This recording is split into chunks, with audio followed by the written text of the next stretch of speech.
মানুষের ওই কথাটা যখন তারা বলতো যে ভিক্ষা করো তখন ওই কথাটা আমার মানে আমি জিদ হিসাবে নিছি যে আমার এই কথাতেই আমি কিছু করব। যারা আমাকে বলে যে ভিক্ষা করতে, আমি তাদেরকেই দেখাবো যে আমি কিছু ভিক্ষা করা বাদও আমি কিছু করতে পারি। তখন আমি আমার আব্বুকে বললাম যে আমাকে একটা অ্যান্ড্রয়েড ফোন কিনে দাও। তখন সে 12,000 টাকা ধার নিল, ধার নিয়ে আমাকে একটা অ্যান্ড্রয়েড ফোন কিনে দিল এবং আমি অনলাইনে বিভিন্ন গ্রুপ খোঁজা শুরু করলাম যে উদ্যোক্তা তৈরি করে এমন কোন গ্রুপ আমি পাই কিনা। আমার নাম মোহাম্মদ নাজিমউদ্দিন, আমি একজন উদ্যোক্তা। আমি মোটামুটি অর্গানিক আইটেম গুলো নিয়ে এবং মৌসুমী যে প্রোডাক্ট গুলো আছে সেগুলো নিয়ে কাজ করি। 3 বছর যাবত আমি ব্যবসার সাথে যুক্ত আছি। আমি 2019 সালে মূলত বিদ্যুৎপৃষ্ট হয়ে আমার 4 হাত পা হারাই। আগে চাকরি করতাম, আমি আগে প্রাইভেট কার চালাইতাম। তারপরে চাকরি চলে যাওয়ার পরে আমি একটা কনস্ট্রাকশনের কাজে গেছি। রামপুরার গনিবাগ মসজিদের অজুখানার মেরামতের কাজে গেছিলাম। মূলত সহযোগী হিসেবে কাজ করার সময় আমি রড উপরের দিকে উঠাইতেছিলাম। তখন ছিল আপনার হালকার বৃষ্টির মৌসুম। আমার হাত থেকে রডটা ব্যালেন্স হারিয়ে সরাসরি আপনার 11,000 ভোল্টের তারের উপর পড়ে যায়। হাতে এবং পায়ে আমার আগুন ধরে গেছিল, মারাত্মক ভাবে পুড়ে গেছিল। হাত এবং পায়ের যেই নখগুলো ছিল, আঙ্গুলগুলো ছিল, সেগুলো একেবারে সম্পূর্ণভাবে গলে গেছে। উপরে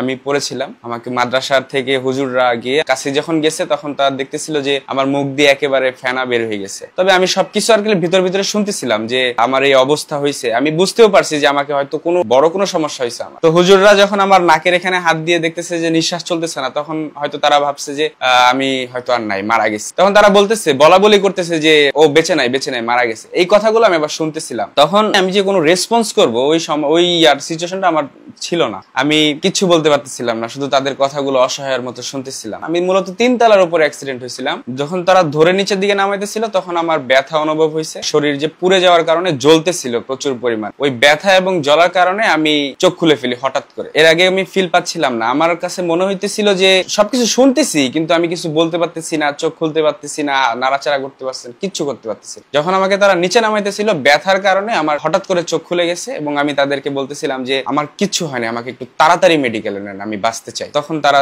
রাস্তা থেকে সিএনজি ধরে আমাকে ঢাকা মেডিকেলে পাঠান। ঢাকা মেডিকেলে যাওয়ার পর তাৎক্ষণিকভাবে আমাকে কয়েকটা অপারেশন করার পরে আমাকে সম্পূর্ণভাবে একেবারে ব্যান্ডেজ করে দিচ্ছে। সময়টা অনেক ভয়াবহ ছিল, আমি আসলে বর্ণনা করতে পারবো না।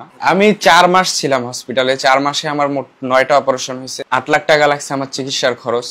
আমার বাড়িতে যে ভিটা মাটি ছিল সব শেষ। কিছু টাকা ঋণ করতে হয়েছে। আমার বাবা এখানে অনেক কষ্ট করে জীবনযাপন করে রিক্সা চালায়, তার রিক্সা বিক্রি করতে হয়েছে, মানুষের সহায়তা নিতে হয়েছে। সবকিছুর পরে আমার চিকিৎসার মানে যে খরচটা সেটা উঠছে এবং চিকিৎসা করাইতে পারছে। মানুষের ওই কথাটা যখন তারা বলতো যে ভিক্ষা করো তখন ওই কথাটা আমার মানে আমি জিদ হিসাবে নিছি যে আমার এই কথাতেই আমি কিছু করব। যারা আমাকে বলে যে ভিক্ষা করতে, আমি তাদেরকেই দেখাবো যে আমি কিছু ভিক্ষা করা বাদও আমি কিছু করতে পারি। তখন আমি আমার আব্বুকে বললাম যে আমাকে একটা অ্যান্ড্রয়েড ফোন কিনে দাও। তখন সে 12,000 টাকা ধার নিল, ধার নিয়ে আমাকে একটা অ্যান্ড্রয়েড ফোন কিনে দিল এবং আমি অনলাইনে বিভিন্ন গ্রুপ খোঁজা শুরু করলাম যে উদ্যোক্তা তৈরি করে এমন কোন গ্রুপ আমি পাই কিনা। তো খুঁজতে একটা গ্রুপ পেলাম, নিজের বলার মতো একটা গল্প ফাউন্ডেশন। ওই গ্রুপটা মূলত উদ্যোক্তা তৈরি করে। 90 দিনের একটা ট্রেনিং সেশন আছে, সেই সেশনের মাধ্যমে উদ্যোক্তা হিসেবে একটা মানুষকে তৈরি করে বা প্রতিষ্ঠিত করার লক্ষ্যে তারা ট্রেনিং দেয়। আমি সেখানে ট্রেনিং নিলাম 17তম ব্যাচে। ওইখানে 90 দিন ট্রেনিং নেওয়ার পরে আমি মানুষের মধ্যে আমি পরিচিত তৈরি করার জন্য প্রতিদিনই পোস্ট দিতাম। আমার পোস্ট দেওয়ার সাথে সাথে মানুষরা আমাকে অনেক সাদরে গ্রহণ করলো, আমার এই অবস্থার সম্পর্কে জানতে চাইলো। আমি তাদেরকে বললাম সবকিছু।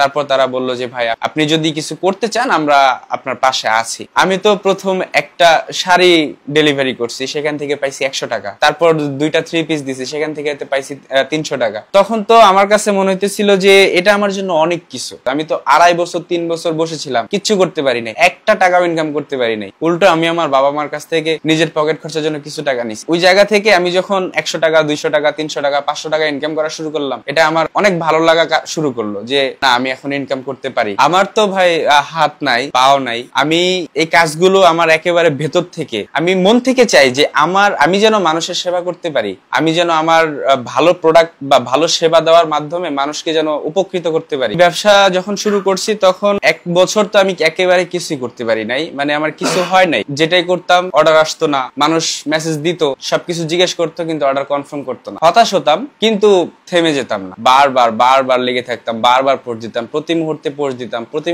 দিতাম। মানুষ আমাকে কিন্তু সবসময় মেসেজ করতো, দাম জিজ্ঞেস করতো কিন্তু নিত না। বিষয়গুলো নিয়ে খুব বেশি হতাশা যখন হয়ে যেতাম তখন আল্লাহর কাছে দোয়া করতাম, আল্লাহ তুমি আমাকে একটা পথ দেখাও। আল্লাহ তখন আমার সহায় হইতো। আল্লাহর রহমতে এখন আল্লাহ আমার সহায় হয়েছে। একটা সময় আলহামদুলিল্লাহ আমি প্রথম অর্ডারটা পাই, তারপর থেকে আস্তে আস্তে যখন আমার অর্ডারটা পাওয়া শুরু হয়, তখন মাসে আমি 5,000 টাকা থেকে 7,000 টাকা ইনকাম করতাম, 8,000 টাকা ইনকাম করতাম। এভাবে করতে করতে একটা সময় যখন আমার ইনকাম জিরো ছিল, সেখান থেকে আমার 5,000, 7,000, 10,000 টাকা ইনকাম করা শুরু করি। তখন আমার নিজের কাছে একটা ভালো লাগা তৈরি হয়, আমি তো এখন ইনকাম করতেছি, আমি আমার পরিবারকেও সেই টাকাটা দিয়ে হেল্প করতে পারতেছি। একটা সময় আমি আমার বাবা মার থেকে টাকা নিতাম, আর এখন আল্লাহর রহমতে সময়ের পরিক্রমায় আমি আমার বাবা মাকে যতটুকু আমি ইনকাম করতেছি ততটুকু দিয়ে সহযোগিতা করতে পারতেছি, আলহামদুলিল্লাহ। যারা সুস্থ মানুষ আছে, কোনো কিছু করতেছে না, বেকারত্ব নিয়ে বসে আছে, তাদেরকে একটা জিনিসই বলবো যে ভাই, ঘুরে ফিরে আর কয়দিন, আপনার তো নিজে কিছু করতে হবে। যদি আপনি কিছু করতে চান, যদি সেই ইচ্ছা থাকে, সেই ইচ্ছা অনুযায়ী আপনাকে ঘুরতে হবে, একটা কাজের পিছনে লেগে থাকতে হবে। আপনি যদি লেগে থাকেন, সেই কাজ